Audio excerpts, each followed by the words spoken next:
வணக்கம் ஃப்ரெண்ட்ஸ், நண்பர்களுக்கு வணக்கம். தமிழ் ஸ்டாக் பஸ் சேனலுக்கு உங்களை அன்புடன் வரவேற்கிறோம்.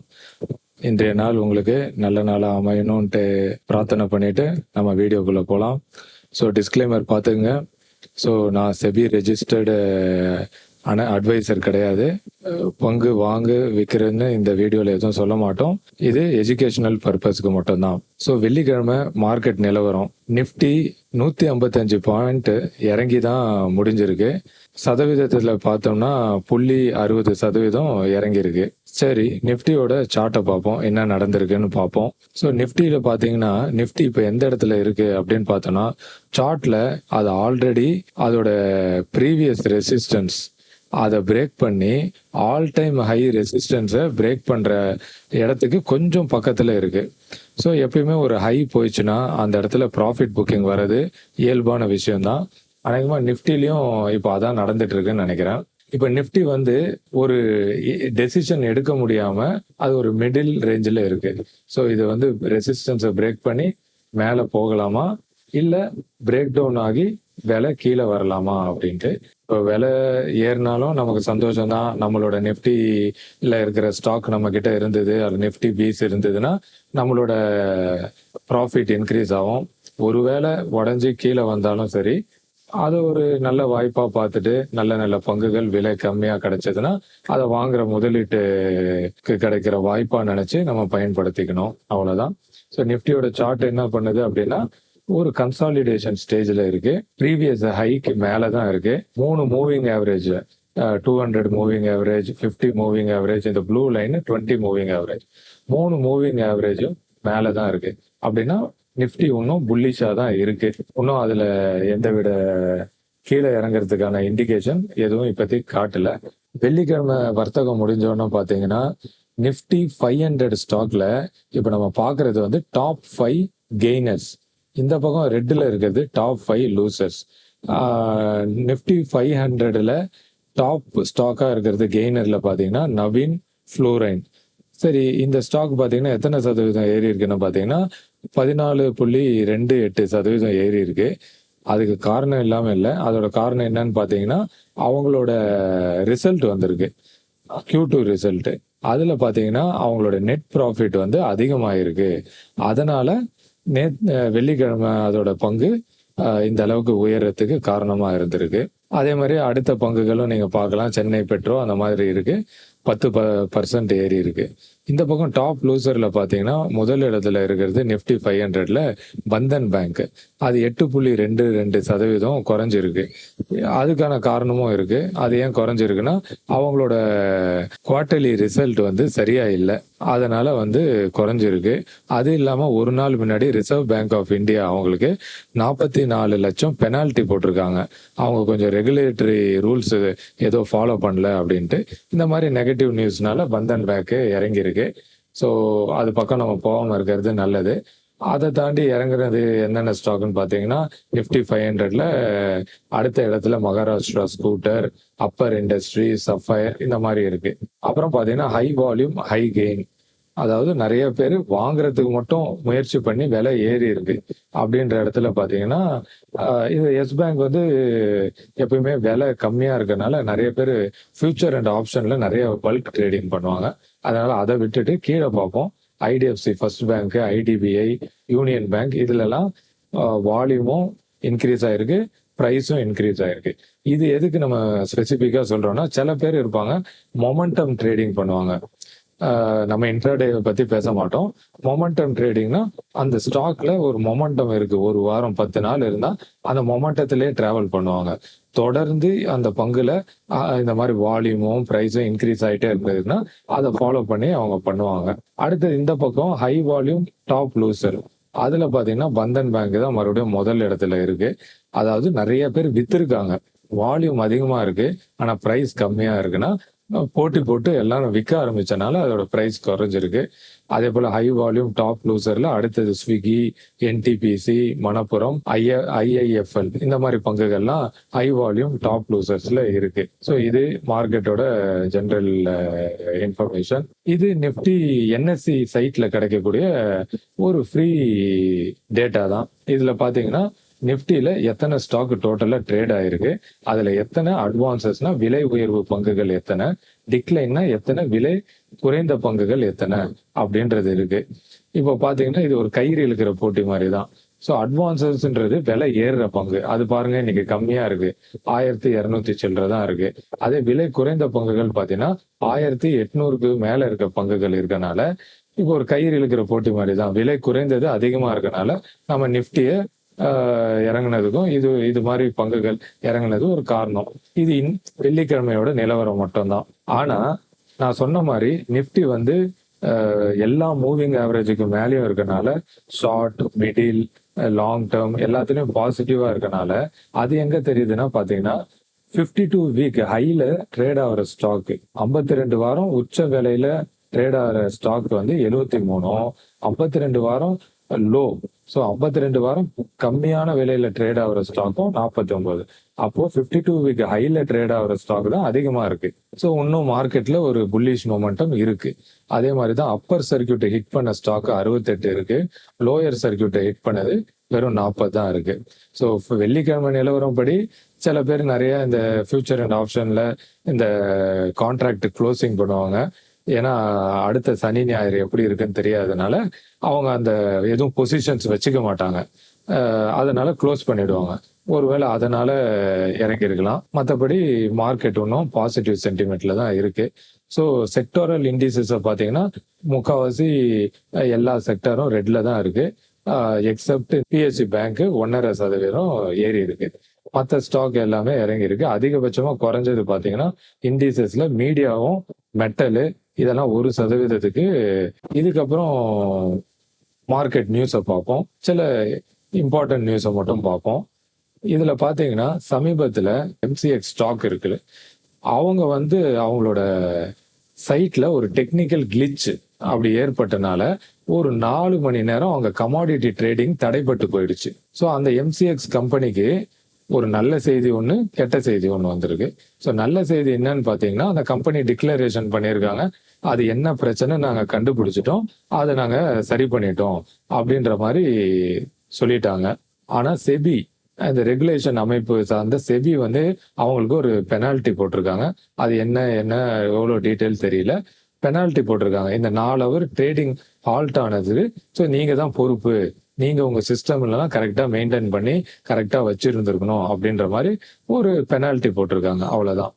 கீழே பாக்குறது அந்த MCX multi commodity exchange of India limited, அந்த பங்கோட சார்ட்டை தான் இப்ப நம்ம கீழே பாக்குறோம். அந்த பங்கு எப்படி இருந்திருக்குன்னு பாத்தீங்கன்னா சமீபத்துல அது ஒரு விலை ஒரு கரெக்ஷன் ஆகி நல்ல புல்லிஷ் மொமெண்டத்துல மேல ஏறி இருக்கு. ஓகேங்களா, இன்னும் புல்லிஷா தான் இருக்கு.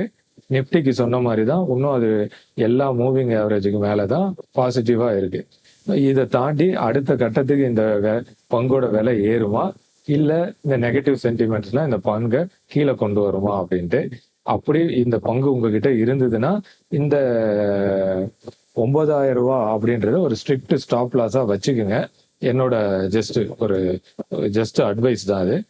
அடுத்தது நியூஸ் பாத்தீங்கன்னா ஃபாரின் இன்வெஸ்டர், எஃப்ஐஏனா ஃபாரின் இன்ஸ்டிடியூஷன் இன்வெஸ்டர், அவங்க பாத்தீங்கன்னா இந்த அக்டோபர்ல 6700 கோடி ரூபாய் மதிப்பிலான பங்குகளை வித்திருக்காங்க. அதே போல டொமஸ்டிக் இன்ஸ்டிடியூஷன், நம்மளோட மியூச்சுவல் ஃபண்டு, எல்ஐசி, இந்த மாதிரி ஃபண்ட் ஹவுசஸ் எல்லாம் இருப்பாங்கல்ல, நம்மளோட இந்தியாவில் இருக்கிற பெரிய பெரிய முதலீட்டு நிறுவனங்கள், அந்த இன்ஸ்டிடியூஷன்ஸ்லாம் வந்து 7068 கோடிக்கு வாங்கியிருக்காங்க இந்த அக்டோபர்ல அப்படின்ட்டு.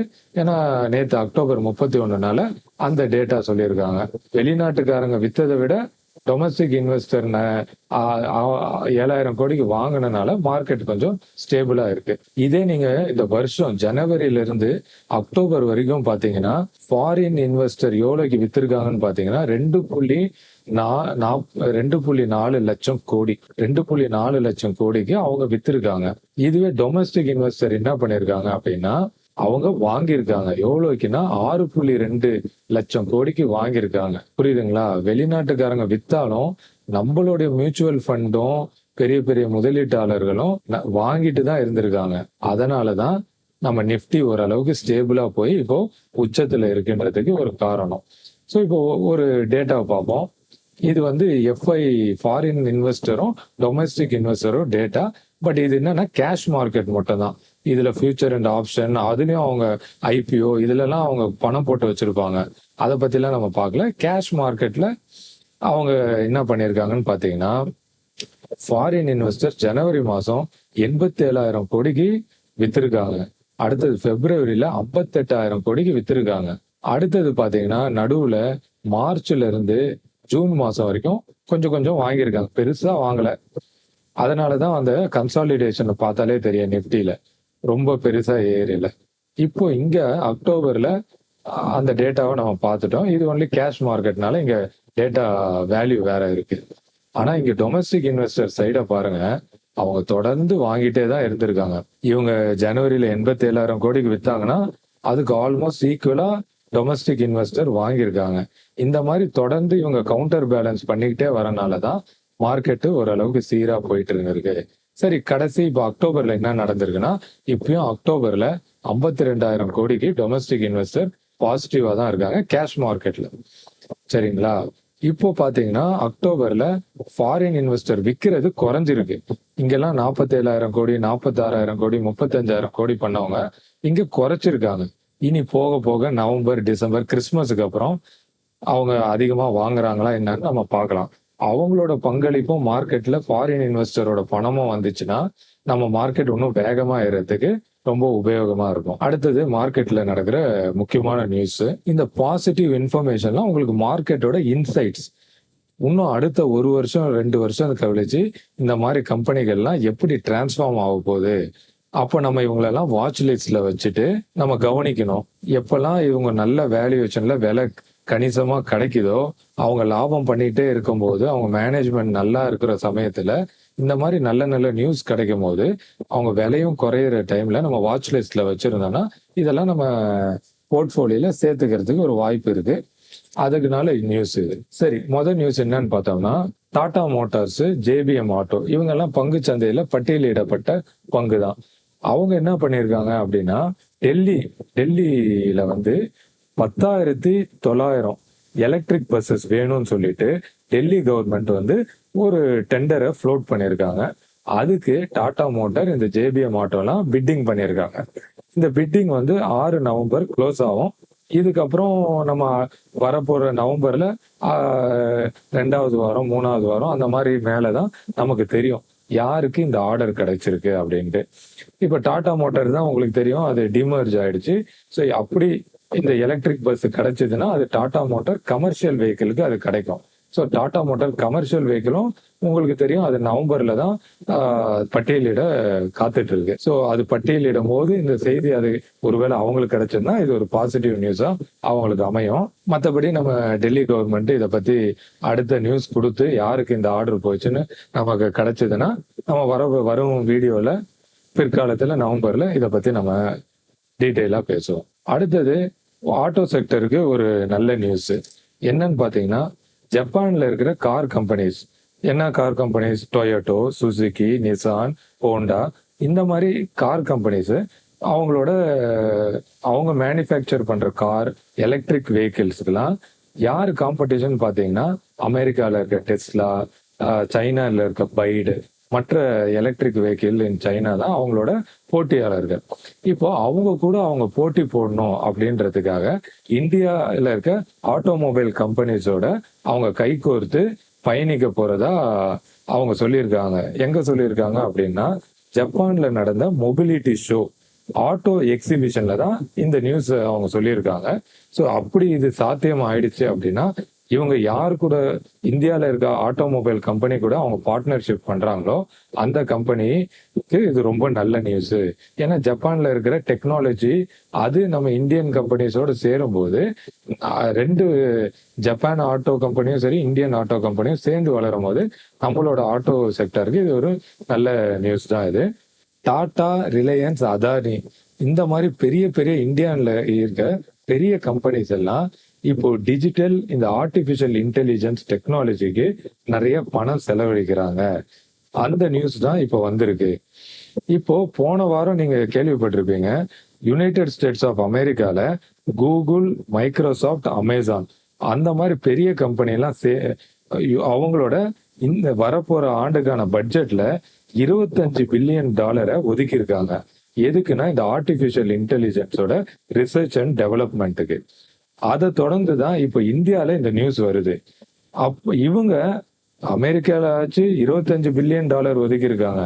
ஆனா இந்தியால அதை விட அதிகமா $28 பில்லியன் ஒதுக்கி இருக்காங்க. ஸோ அடுத்த வர வருஷம் ஆர்டிபிஷியல் இன்டெலிஜென்ஸுக்கு ரொம்ப முக்கியமானதா இருக்கனால இந்த மாதிரி பெரிய கம்பெனி எல்லாம் அதுல அவங்களோட ஃபண்டுல தனியா டெவலப்மெண்ட்டுக்கு இவ்வளவு பெரிய அமௌண்ட்டை ஒதுக்கி இருக்காங்கன்றது நம்ம கவனிக்க வேண்டிய விஷயம். இப்போ கூட சமீபத்துல நீங்க கேள்விப்பட்டிருப்பீங்க, ஜியோ வந்து கூகுளோட ஜெமினை ஓட ஆர்டிபிஷியல் இன்டெலிஜென்ஸ் ஆப்பை வந்து அதோட ப்ரோ வெர்ஷனை 18 மாசம் ஃப்ரீயா தராங்க. அவங்களுக்குள்ள ஒரு ஜாயிண்ட் வெஞ்சர் போயிட்டு இருக்கு. ஸோ இது ஜியோ டெலிகாம்ல இது நடக்குதா? அதே மாதிரி பாரதி ஏர்டெல், ஜியோவோட காம்படிட்டர். ஏர்டெல் கம்பெனி என்ன பண்ணாங்க, அவங்களோட வாடிக்கையாளர்களுக்கெல்லாம் வந்து பர்ப்ளெக்சிட்டி அப்படின்னு ஒரு ஆர்டிபிஷியல் இன்டெலிஜென்ஸ் ஆப்பை வந்து ஒரு வருஷம் ஃப்ரீயா தரேன்னு அனௌன்ஸ் பண்ணியிருக்காங்க.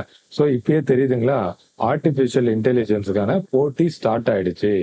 ஸோ ஒரு பக்கம் டெலிகாம்ல பாத்தீங்கன்னா ஜியோ, ஏர்டெல், அந்த பக்கம் பெரிய கம்பெனி பாத்தீங்கன்னா டாட்டால டாடா, டிசிஎஸ், ரிலையன்ஸ், அதானி, இவங்கெல்லாம் வந்து போட்டி போடுறாங்க. அந்த வரிசையில பாரதி ஏர்டெல்லோட ஒரு டிவிஷன் இருக்கு, பாரதி ஏர்டெல் நெக்ஸ்ட்ரான்ட்.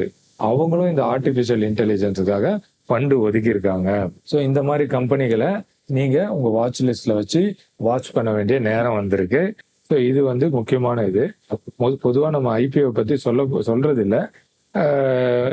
இந்த இது வந்து ஒரு ஹாட் டாபிக்கா இருக்கு, அதனால இதை நான் மென்ஷன் பண்றேன். லென்ஸ்கார்ட் அந்த கம்பெனி வந்து 7,000 கோடி ஐபிஓ வந்து லான்ச் பண்ணியிருக்காங்க. அது என்ன ஆயிருக்குன்னு பாத்தீங்கன்னா முதல் நாள்லே ஃபுல்லி சப்ஸ்கிரைடு, டிமாண்ட் அதிகமா இருக்கு. ஸோ அதோட கிரே மார்க்கெட் பிரீமியம் இப்போ வந்து 20% இருக்கு அப்படின்றாங்க. ஸோ இந்த கிரே மார்க்கெட் பிரீமியம் வந்து காட்டுது, பட்டியலிடும் போது இதே அளவுல லாபத்தோட அது பட்டியலிடுமா அப்படின்றது நமக்கு தெரியாது, அது கேள்விக்குறிதான். ஸோ இதுக்கு எதுக்குன்னா, இப்போ ஒரு பிகினரா இருக்கீங்க, நீங்க இதை அப்ளை பண்ணுமானா என்ன கேட்டீங்கன்னா நான் வேணாம் தான் சொல்லுவேன். மற்றபடி சிலவங்க வந்து இதை பத்தி தெரியும், இதை வந்து ஒரு சூதாட்டம் மாதிரி பண்ணுவாங்க. எப்படி அப்படின்னா இதை அப்ளை பண்ணுவாங்க, கிடைச்சா லக்கு, லாட்ரி மாதிரி கிடைச்சா லக்கு, லிஸ்டிங் கெயின் கிடைச்சது அப்படின்னா ஒரு 20%, 15%, 30%, அதுல உடனே செல் பண்ணிட்டு வெளியே வந்துருவாங்க. ஸோ அந்த மாதிரி ஆட்களுக்கு இந்த தகவல் உபயோகமா இருந்திருக்கலாம், அதனால இதை நான் சொல்றேன். மற்றபடி புதுசா நீங்க இருக்கீங்க அப்படின்னா ஆல்ரெடி மார்க்கெட்ல பல நல்ல பங்குகள் இருக்கு. அவங்க ஆல்ரெடி அவங்கள ப்ரூவ் பண்ணி பல வருஷம் சக்சஸ்ஃபுல்லா போயிட்டு இருக்க நிறைய பங்குகள் இருக்கு. ஸோ பிகினரா இருந்தா அந்த மாதிரி பங்குகளை அனலைஸ் பண்ணி வாங்கலாம். இந்த ஐபிஓலாம் அது லிஸ்ட் ஆயிட்ட பிறகு பார்த்து அதை பத்தி புரிஞ்சுக்கிட்டு நீங்க வாங்குறது தான் என்ன கேட்டீங்கன்னா அட்வைசபிள். அடுத்தது முக்கியமான விஷயம் பாத்தீங்கன்னா எல்என்டிக்கு ஒரு நல்ல நியூஸ். நம்மளோட இந்தியா கவர்மெண்ட் ஆத்ம நிர்பார் பாரத் அப்படின்ட்டு ஒரு திட்டம் கொண்டு வந்தாங்க. அது எதுக்குன்னா மேக் இன் இந்தியா திட்டம். ஸோ அதுக்கு கவர்மெண்ட் வந்து கொஞ்சம் ஊக்கத்தொகை எல்லாம் கொடுத்து அவங்களுக்கு சலுகைகள்லாம் கொடுத்து செய்வாங்க. அந்த திட்டத்துப்படி எல்என்டி கம்பெனி இப்போ ட்ரோன் செய்யறதுக்கு அந்த ஆர்டர் அவங்களுக்கு கிடைச்சிருக்கு. ஸோ எல்என்டி தனியா பண்ணல, அவங்க இது கூட டெக்னாலஜிக்காக அவங்க யார் கூட பார்ட்னர்ஷிப் பண்றாங்க அப்படின்னா அமெரிக்காவை சேர்ந்த ஜெனரல் அட்டாமிக் ஏரோநாட்டிக்கல் சிஸ்டம் அப்படின்ற கம்பெனியோட ஒரு ஜாயிண்ட் வெஞ்சரோட இந்த ட்ரோன்ஸ் எல்லாம் இந்தியாவிலேயே தயாரிக்க போறாங்க. இதுல 2 வகையான ட்ரோனை செய்யறாங்க. இப்ப நான் மேல், எம்ஏஎல்இ மேல் அப்படின்னா நீங்க என்ன நினைப்பீங்க, என்னடா மேல் ஃபீமேல் சொல்றான்னு அப்படின்னு நினைச்சுக்காதீங்க. எம்ஏஎல்இ அப்படின்னா மீடியம் ஆல்டிடியூட் லாங் என்டியூரன்ஸ், இந்த வகையான ட்ரோன். மற்றொரு வகை வந்து ஆர்பிஏஎஸ், ரிமோட்லி பைலட்டட் ஏர்கிராஃப்ட் சிஸ்டம் ட்ரோன். இந்த மாதிரி 2 வகையான ட்ரோனை அவங்க செய்ய போறாங்க. இது எல்என்டிக்கான பாசிட்டிவ் நியூஸ். ஸோ இந்த கம்பெனியெல்லாம் நீங்க வாட்ச் லிஸ்ட்ல வச்சுக்கோங்க. எல்என்டி, இப்போ நான் சொன்ன டாடா, ரிலையன்ஸ், இது எல்லாமே ஒரு நல்ல மேனேஜ்மெண்ட் இருக்க கம்பெனி. பல வருஷங்களா அவங்க இந்த ஃபீல்டில் சக்சஸ்ஃபுல்லா இருந்து டிராவல் ஆயிட்டு இருக்காங்க. ஸோ இந்த மாதிரி ஒரு லார்ஜ் கேப் கம்பெனி ஸோ அதனால ஒரு இன்ஃபர்மேஷனுக்கு இதெல்லாம் நீங்க வாட்ச் லிஸ்ட்ல வச்சு மானிட்டர் பண்ணுங்க. இப்போ இன்னொரு நியூஸ் பாத்தீங்கன்னா, அமேசானோட பங்கு ஒரே நாள்ல 12% ஏறி இருக்கு. அவங்களோட ஏற்கனவே கிடைச்ச ரிசல்ட்டுக்காகவும் அடுத்த வர காலாண்டுக்கு இன்னும் நல்லா பண்ண போறாங்க அப்படின்னு ஒரு கணிப்பு அந்த அந்த கம்பெனி கொடுத்தனால அந்த பங்கு ஏறி இருக்கு. இதுதான் அதோட சார்ட் பாருங்க. போன வாட்டி முடிஞ்சது இந்த இடத்துல முடிஞ்சிருக்கு, இந்த ரெட் கேண்டல். ஆனா இப்போ பாருங்க, அது கேப் அப் ஆகி இங்க ஓபன் ஆகி கடைசியில பிரைஸ் முடியும் போது அது ஒரு 9.5% முடிஞ்சிருக்கு. ஸோ கொஞ்சம் கேப் அப் ஆகி ஓப்பன் ஆன இடத்துல இருந்து கொஞ்சம் இறங்கி இருக்கு. ஸோ இது அமேசானுக்கு ஒரு பாசிட்டிவ் நியூஸ். ஸோ இதை ஏன் நான் இப்போ இங்க சொல்றேன் அப்படின்னா, இதுவும் நம்ம தெரிஞ்சுக்கணும். இப்போ அமெரிக்கால இருக்கிற டெக்னாலஜி பங்குகள்லாம் இருக்குல்ல, இப்போ ஃபேஸ்புக், மீட்டா, இந்த அமேசான், மைக்ரோசாஃப்ட், இந்த மாதிரி ஆப்பிள், இந்த மாதிரி கம்பெனிலலாம் நம்ம எப்படி முதலீடு பண்றது? இப்போ இன்னொன்னு பாத்தீங்கன்னா, வெளிநாட்டுல ஒரு ட்ரேடிங் அக்கௌண்ட்லாம் ஓபன் பண்ணி இங்க இருந்து இந்தியன் அமௌண்ட்டை டாலரா கன்வெர்ட் பண்ணி இன்வெஸ்ட் பண்றது அது ரொம்ப காம்ப்ளிகேட்டட் வேலை. அது பெரிய பெரிய இன்வெஸ்டர் பண்ணுவாங்க. ஸோ ஒரு சாதாரண நம்மள மாதிரி ஆட்கள் நம்மளும் இந்த மாதிரி ஒரு ஏற்றம் இருக்கு, இதுல எப்படி பங்கு பெறலாம் அப்படின்னு உங்களுக்கு எதனா ஐடியா இருக்கா? ஸோ உங்களுக்கு நான் என்ன சொல்றேன்னா, நம்ம கிட்ட இருக்க டிமேட் அக்கௌண்ட், நம்ம கிட்ட இருக்கிற ட்ரேடிங் அக்கௌண்ட் மூலியமாவே நம்ம இதுல இந்த மாதிரி டெக்னாலஜி ஸ்டாக்ஸை நம்ம வாங்க முடியும் அப்படின்றத நான் எப்படின்னு சொல்ல போறேன். அதுக்கு இந்த பாருங்க, மோதிலால் ஆஸ்வாலோட நாஸ்டாக் 100 ETF எக்ஸ்சேஞ்ச் ட்ரேடட் ஃபண்டுன்னு ஒன்று இருக்கு. இப்ப நிப்டி பீஸ், கோல்டு பீஸ்ன்ற மாதிரி இந்த மாதிரி ஒரு ETF இது யாரு நடத்திட்டு இருக்கா? மோதிலால் ஆஸ்வால் அவங்க நடத்திட்டு இருக்காங்க. இவங்க இதுல இருந்து வரதை எங்க இன்வெஸ்ட் பண்றாங்க?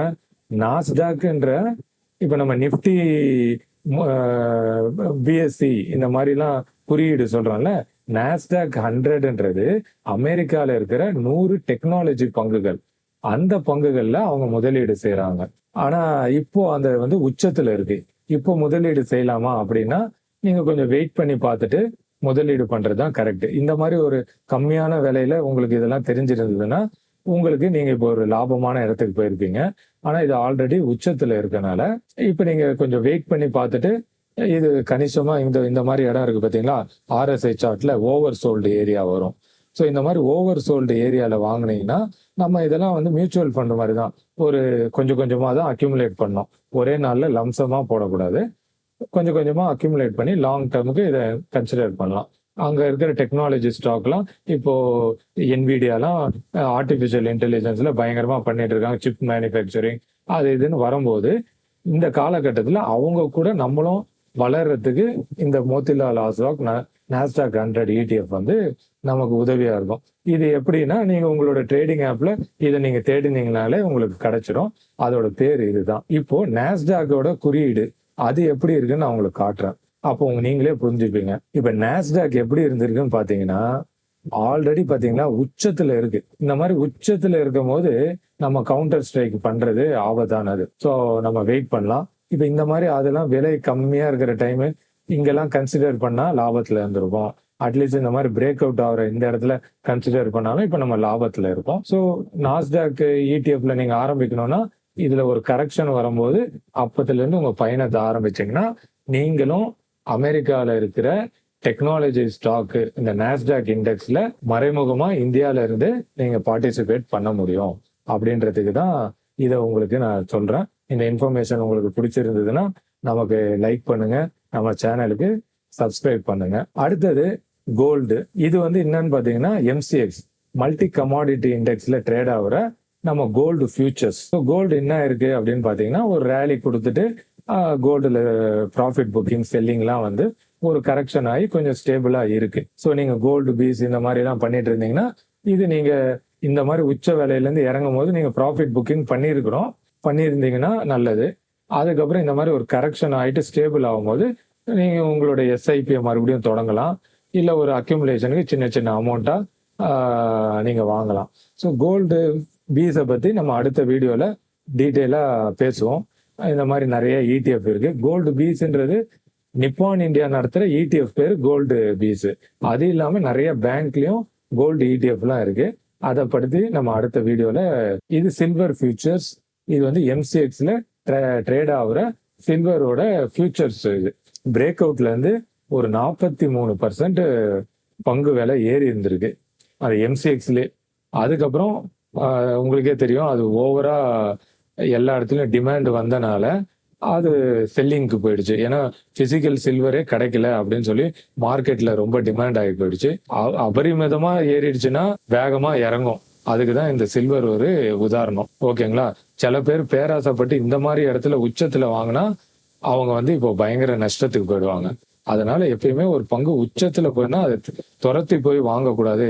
இந்த மாதிரி உச்சத்துல கவுண்டர் ஸ்ட்ரைக் பண்ணக்கூடாது அப்படின்றதுக்கு இது ஒரு ஒரு உதாரணம்.